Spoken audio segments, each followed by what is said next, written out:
Hello student. Today we are going to start our new point of chapter number 8, Public Finance in India. In this lecture we will study about the reason for growth in public expenditure, public revenue, sources of public revenue, that is first point is taxes and second is non-tax revenue. First point is reason for growth of public expenditure.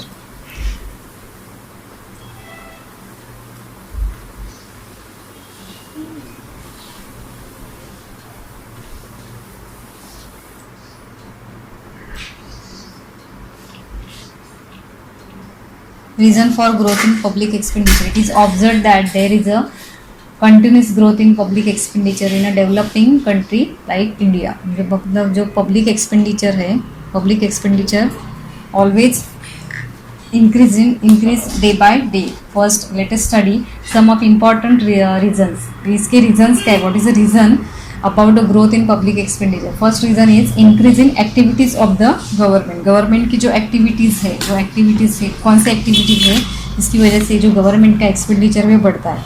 The first point is increase in activities of the government. And mentioned earlier, the government perform many functions for the social and economic development of country.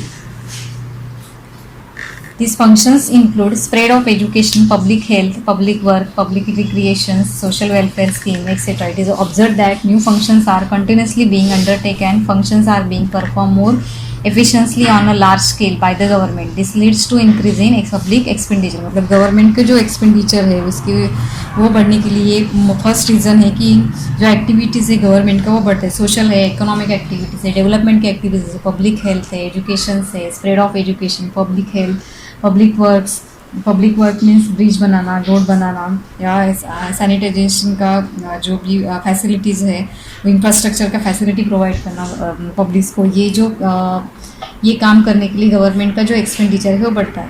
Second point is a rapid increase in population of developing countries like India is increasing fast. In 2011 census it was 121.02 crore. As a result, the government has to incur greater expenditure to fulfill the needs to increasing population. Population बढ़ने के बाद government का expenditure भी बढ़ता है. Government has to incur greater expenditure to fulfill the needs of increasing population.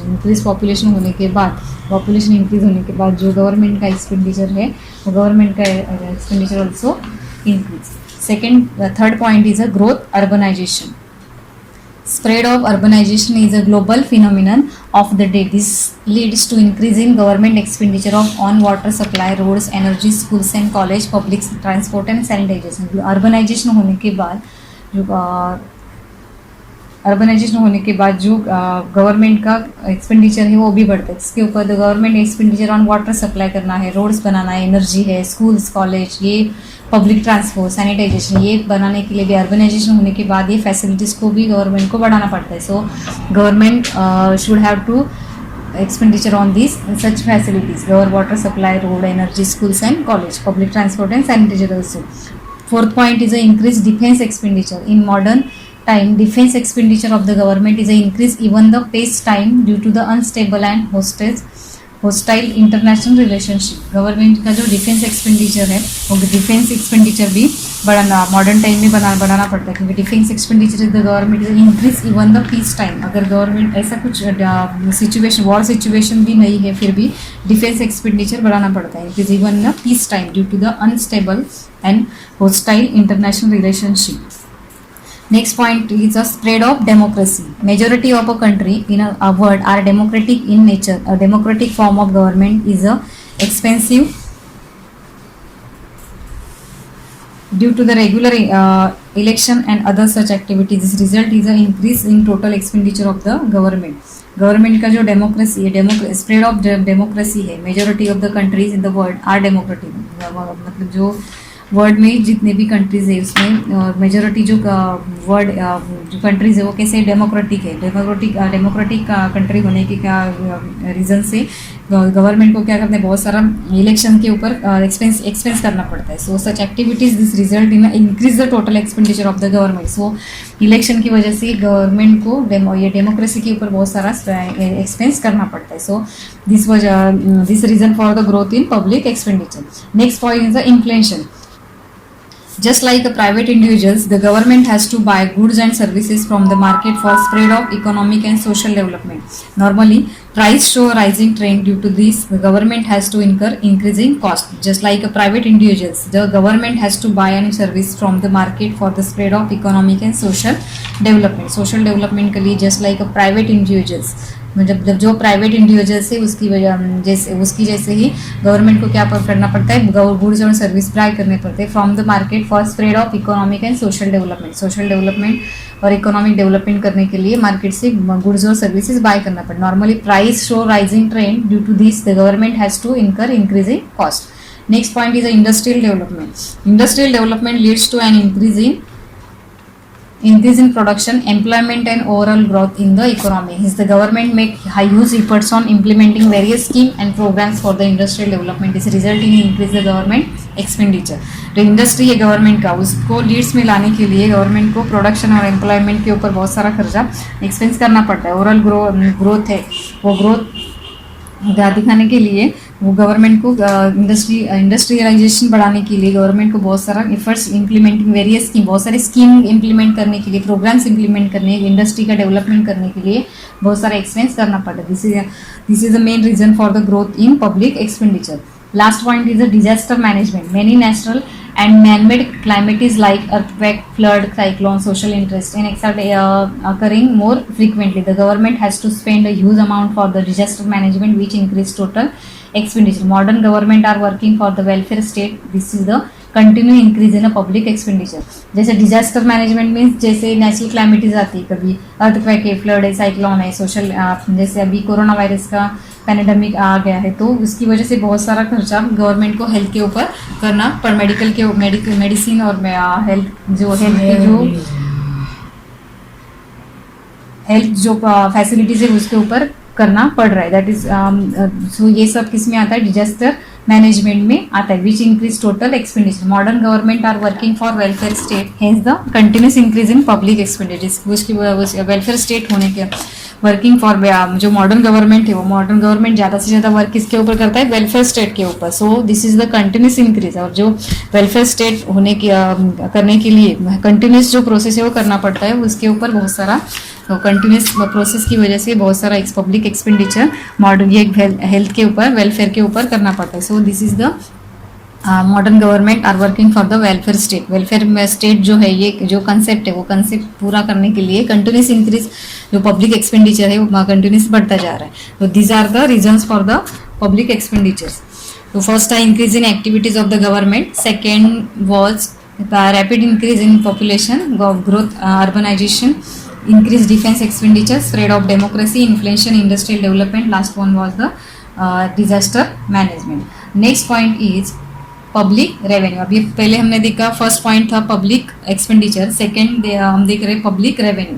Public revenue means the aggregate collection of income with the government through various source. Public revenue hold the permanent position in the study of public finance, which is a part of study of economics. This is the necessary to public revenue arise due to public expenditure. Public revenue means aggregate collection of income. Public revenue means क्या है, aggregate collection with the government through various sources. बहुत सारे sources से, taxes से, tax, non tax, इसके जो भी बहुत सारे हम आगे देखेंगे. नॉन टैक्स का रेवेन्यू जो है इसके थ्रू जो एग्रीगेट्स कलेक्शन होता है, टोटल एग्रीगेट्स में टोटल कलेक्शन जो होता है इनकम का, उसको बोलते हैं government public revenue. Public revenue hold the permanent position in the study of public finance, which is the part of study of economics. Public finance ये economics का main part study का part है. Necessary for the public revenue arise due to the public expenditure. The public revenue arise due to the public expenditure. Arise कहाँ से होता है, तो public expenditure करने के बाद ही गवर्नमेंट को रेवेन्यू कलेक्ट करने के बाद ही वो गवर्नमेंट एक्सपेंडिचर कर सकता है. तो पब्लिक रेवेन्यू कौन से है? Sources of public revenue, first is a taxes and non taxes, मतलब जो रेवेन्यू कलेक्ट करता है, जो पैसा कलेक्ट करे गवर्नमेंट का, रेवेन्यू मीन्स गवर्नमेंट का इनकम। तो ये इनकम जो के सोर्सेस क्या है? तो first is a taxes and second is a non tax revenue. Taxes का जो definition, second is according to the professor Seligman, a tax is a compulsory contribution from a person to the government without reference to special benefit. Next next definition according to the professor Selgamon, tax is a compulsory contribution from a person to the government without reference to the special benefit conferred। मतलब जो tax is क्या है? Compulsory contribution from person, जो person है वो person को ये compulsory contribution देना पड़ता है, किसको? गवर्नमेंट को, without reference to special benefit confirm. मतलब किसी को, मतलब मैंने टैक्स दिया तो मुझे कुछ स्पेशल का बेनिफिट उसका मिलना चाहिए, उसके ऐसा नहीं है। तो एक पर्सन जो है, कोई भी सिटीजन है कोई कंट्री का, उसको एक टैक्स देना पड़ता है, कॉन्ट्रीब्यूशन कंपलसरी, तो उसको बोलते हैं tax. Tax for just following essential characteristic, जैसे जो टैक्स है उसका जो कैरेक्टरिस्टिक है वो क्या है? It is a compulsory contribution to the government and every citizen of a country, it is a legally bound to pay the tax imposed upon him.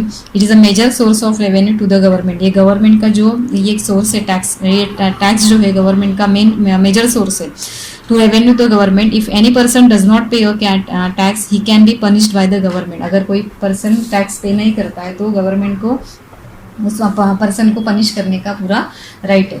Second is a tax, मतलब एक compulsory contribution है, वो compulsory contribution citizens को देना पड़ता है और legally bound है। अगर नहीं देता है, और मेजर सोर्स है गवर्नमेंट का, अगर कोई नहीं दे रहा है, वो पर्सन डज नॉट पे the tax, he can punish bye the government, government इसको पनिश भी कर सकता है। Next point is tax is paid by a taxpayer to enable government to incur expenses in the common interest of a society। tax is क्या है?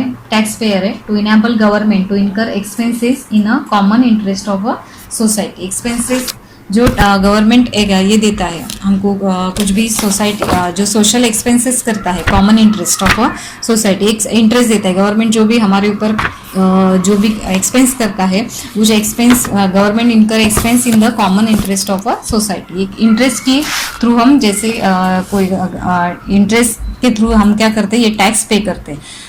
The payment of a tax by a person does not entitle him to receive any direct and proportionate benefits to service from the government in return of tax। अगर हम tax पे करते हैं तो government के पास से हम कोई प्रोपोर्शनेट बेनिफिट्स या सर्विसेज प्रोवाइड गवर्नमेंट हमको नहीं करता है, या हम कोई उसका डिमांड भी नहीं कर सकते। Next is a tax is imposed on income, property and commodity of a services. Tax किसके ऊपर इम्पोज होता है? किसके ऊपर मतलब दिया जाता है? इनकम है, प्रॉपर्टी है, कमोडिटी है, सर्विसेज है, इसके ऊपर क्या देता है? टैक्स इम्पोज किया जाता है, मतलब बिठाया जाता है। Next point is types of taxes. तो there are two main types of taxes, direct tax and indirect tax. Direct tax is paid by the tax payer on his income and property. The burden of a tax is borne by the person on whom is levied as can not transfer for burden on tax to other। impact on incidents of direct tax fall on the same person, for example personal tax, tax, wealth tax etc। Direct tax क्या है? Paid by the tax payer on his income and property. अगर उसका है कोई एक certain income है, उस certain income और जो उसका प्रॉपर्टी है, उस प्रॉपर्टी के ऊपर एक डायरेक्ट टैक्स लिखा है, कुछ टैक्स लगाया जाता है। तो ये burden of tax borne by the person on whom it is levied, मतलब जो कोई पर्सन है उसको ही वो पे करना पड़ेगा। Can not transfer the burden tax to other, मतलब इसका जो भी बर्डन है वो किसी के ऊपर वो किसी को बोल नहीं सकता कि मेरा टैक्स पे कर करके। An incident of direct tax fall on the same person, और उसका सेम पर्सन को वो क्या करना मतलब पड़ता है? वो टैक्स पे करना पड़ता है। For example personal tax and income tax, जो भी उनका सैलरी है उस सैलरी के अकॉर्डिंग उसका टैक्स उसको पे करना, इनकम टैक्स पे करना पड़ता है। Next is indirect tax. It is levied on goods and services, it is paid at time on production and sales and purchase. Indirect tax के ऊपर रहता है प्रोडक्शन चार्जेस, प्रोडक्शन और सेल एंड परचेज के ऊपर जो टैक्स लगाया जाता है उसको बोलते हैं indirect tax. Indirect tax can be shift by the tax pair producer, मतलब ये इनडायरेक्ट टैक्स जो है किसके ऊपर, जैसे हम यहाँ पे डायरेक्ट टैक्स किसी के किससे मतलब ट्रांसफर नहीं कर सकते किसके साथ, तो किसी के can not transfer the burden of tax to others, मतलब किस अदर्स को हम ट्रांसफर नहीं कर सकते डायरेक्ट टैक्स। लेकिन ये इनडायरेक्ट टैक्स जो है वो इनडायरेक्ट टैक्स इसके ऊपर लगता है, प्रोडक्शन में प्रोड्यूसर पे लगता है to the other person, hence impact on incident. कोई हम जो भी गुड्स और सर्विसेज प्रोवाइड जो भी परचेस करते हैं उसमें ऑलरेडी जो टैक्स पे मतलब जो प्रोड्यूसर है वो प्रोड्यूसर क्या करता है उसमें ऑलरेडी वो टैक्स लगाया जाता है, तो ये क्या करता है वो ट्रांसफर कर सकता है. Hence, the incident of tax are the different heads. For example, newly implemented goods and services tax in India has replaced almost all the indirect tax. Custom duty, जो custom duty है GST है ये क्या है indirect taxes है. Next point is do you know direct taxes are further classified into the categories depending upon the rate of tax. ये जो categories है direct taxes के proportionate tax, progressive tax and regressive tax. तो proportionate tax means when a tax is levied at the same and constant rate on all income, this is called proportionate tax. मतलब सबके ऊपर same रहता है, सब constant rate on the income, it is called proportionate tax. Next is a progressive tax. Progressive tax means a tax rate on which increase with every increase, जो income जैसे जैसे increase होता है जैसे टैक्स भी इंक्रीज होता है उसको बोलते हैं progressive tax. Called progressive. India we have progressive tax rate system. हमारे इंडिया में कौन सा सिस्टम है progressive tax system. Next is a regressive tax. In regressive taxation the larger the income of the taxpayer and the smaller in the proportionate of the tax levied on the same. Regressive means जैसे जैसे income कम होता है larger the income of the taxpayer the smaller the proportionate of the tax. मतलब जैसे larger income है तो tax कैसे रहता है कम रहता है उसको बोलते हैं रिग्रेसिव टैक्स. लेकिन इंडिया में जो है इंडिया में जो प्रोग्रेसिव टैक्स जो सिस्टम है कौन सा है progressive tax system. Next is a non tax revenue sources. Public revenue received by the government, administration, public enterprises, gift and rents, etc. are called the non-tax revenue. These sources are different than the taxes. A brief information about then sources are follow. First is a fees. A tax is paid compulsory without any return services, whereas fees is paid in a return for the certain specified services rendered by the government. For example, education fees, registration fees, etc. मतलब जो fees है अभी tax का देखा हमने direct और indirect tax. अभी revenue sources में नॉन टैक्स रेवेन्यू सोर्सेस जो है इसमें फर्स्ट है फीस. और tax is paid compulsory without any return services, whereas fees is paid to the return to service specific service rendered by the government. जैसा for example education fees and registration fee जो कोई flats वगैरह registration हम करते हैं तो उसका कोई रिटर्न हमको नहीं मिलता है, लेकिन ये टैक्स हम एज अ रेवेन्यू करके गवर्नमेंट को पे करना पड़ता है. जैसे कोई गवर्नमेंट का एग्जाम है तो गवर्नमेंट का एग्जाम है तो उस टाइम में हम अगर 10,000 का वैकेंसी है और 1 लाख वहाँ पे क्या आ गए फॉर्म्स एप्लीकेशन आ गए तो एप्लीकेशन का जो भी फॉर्म फीस है वो कहाँ पे जाता है गवर्नमेंट को एज अ रेवेन्यू वो गवर्नमेंट कलेक्ट करता है. That is called fees. Second is the price of public goods and services. Modern government sell various types of commodities and services. A price is the payment made by the citizens to the government for goods and services sold to them. Railways, fares, postal charges. ये क्या है goods और services पे जो revenue collect करता है. That is called price of public goods and services. Modern government sell various types of commodity and services to the citizens. Modern government क्या करता है various types के commodity and services citizens को provide करता है. जैसे पेमेंट करता है और सिटीजन से क्या करता है पेमेंट कलेक्ट करता है तो गुड्स और सर्विसेज सोल्ड फॉर देम और गवर्नमेंट गुड्स और सर्विसेज सिटीजन्स के लिए सोल्ड करता है. तो ऐसे क्या है रेलवेज का फेयर से पोस्टल चार्जेस से ये क्या है गवर्नमेंट का गुड्स और सर्विसेज से रेवेन्यू कलेक्ट करने का एक दूसरा एक पार्ट है. Second third is a special assessment. The payment made by the citizen और particular locality in exchange for certain special facility given to them by the authority is known as a special assessment. For example, local bodies can levy a special tax on the resident or particular area where extra special facility of road, energy, water supply etc. are provided. अगर कोई ऐसा special assessment provide करता है government water supply है या कोई energy water supply और जो और रोड की फैसिलिटी अगर असेसमेंट स्पेशल असेसमेंट प्रोवाइड करते हैं उसके ऊपर भी चार्जेस लगाए जाते हैं. That is called special assessment. Next is the fines and penalties. The government impose fine and penalties on those who violate the law and country. The objective of the imposition of fines and penalties is not to earn income but the discourage to the citizen from violating the law framed by the government. For example, fine and penalty. मतलब fine और penalty की जो penalty का जो भी fine और penalty उसका जो भी फाइन और पेनल्टी से मिलने वाला जो भी पैसा है जो भी मनी है वो कहाँ पे जाता है गवर्नमेंट का एज अ रेवेन्यू करके गवर्नमेंट कलेक्ट करता है. That is called fine and penalty. जब हम जो हेलमेट आपने नहीं पहना है या सिग्नल के रूल्स फॉलो अप नहीं कर रहे तो कुछ गवर्नमेंट क्या जो पुलिस है वो क्या करते हैं आपके पास से कुछ पेनल्टी कलेक्ट करते हैं तो ये कहाँ पे जाता है गवर्नमेंट का एज अ रेवेन्यू कलेक्ट होता है. Next point is gift, grant and donations. The government may also earn some income in form of gift and citizens and others. The government may also receive grant and foreign government जो है कोई भी foreign government क्या करता है, gift देता है, grant देता है, डोनेशंस करता है. तो ये सब कहाँ पे जाता है, फॉरेन गवर्नमेंट का एज अ रेवेन्यू करके कलेक्ट करते हैं. An important source of development finance for a developing country like India. However this source of the revenue is uncertain in nature. ये अनसर्टन रहता है कि वो ऐसे पर्टिकुलर टाइम पे आपको गिफ्ट ग्रांट ये नहीं मिलता है. Next is the special levies. This is levied on those commodity the consumption of which harmful to the health and well-being of the citizen, like fines and penalties. The objective is not to earn income but to discourage the consumption of harmful commodity by the citizen. For the example, it is like the wine, opium and other intoxicant. Special levies means जो ऐसे harmful chemical harmful जो है health के लिए citizens के ऐसे चीज़ों का जो भी कंजम्पशन जो भी कमोडिटीज का प्रोडक्शन हो रहा है उसका कंजम्पशन कम करने के लिए कुछ स्पेशल टैक्सेस या लेवीज उसके ऊपर लगाया जाता है ताकि ज़्यादा से ज़्यादा फाइन और पेनल्टी बिठाया जाता है ताकि वो उसका जो अर्निंग है अर्न तो इनकम मिलता है बट उसका कमोडिटी वाइज जो कंजम्पशन जो है वो कंजम्पशन कम करने के लिए स्पेशल लेवीज बिठाया जाता है. For example duties levied on wine, opiums and others intoxicant. जो ऐसी चीज़ है उसका प्रोडक्शन कम करने के लिए या कंजम्पशन सिटीजन्स के थ्रू कम करने के लिए ऐसे स्पेशल लेवीज लगाए जाते हैं. That is called special levies. Next is a borrowing. The government can borrow from the people in form of deposits, bonds, etc. It also gets loan from foreign government and organizations such as IMF, World Bank, etc. Loan are becoming more and more popular source of revenue for government in the modern time. Borrowing means government क्या करता है, कुछ borrow करता है बाहर के people से, deposit as a deposit bonds. It is also get from foreign government and organizations such as IMF. IMF है जो Indian International Monetary Funds है, World Bank है.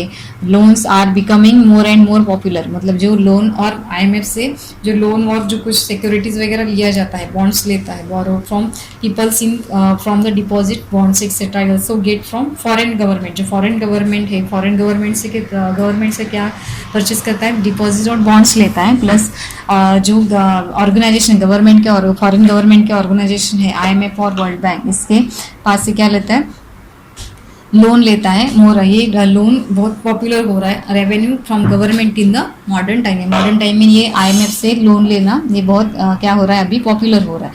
तो ऐसे ये नॉन टैक्स के रेवेन्यू को सोर्सेस है. फर्स्ट था fees, second price of public goods and services, third special assessment, fine and penalties, next special levies and borrowing. ये क्या है, उसके नॉन टैक्स रेवेन्यू के नॉन रेवेन्यू टैक्सेस के different than the taxes. Brief information about the sources are follows. ये क्या है, non tax revenues के points. Borrowing next point we will learn in next video.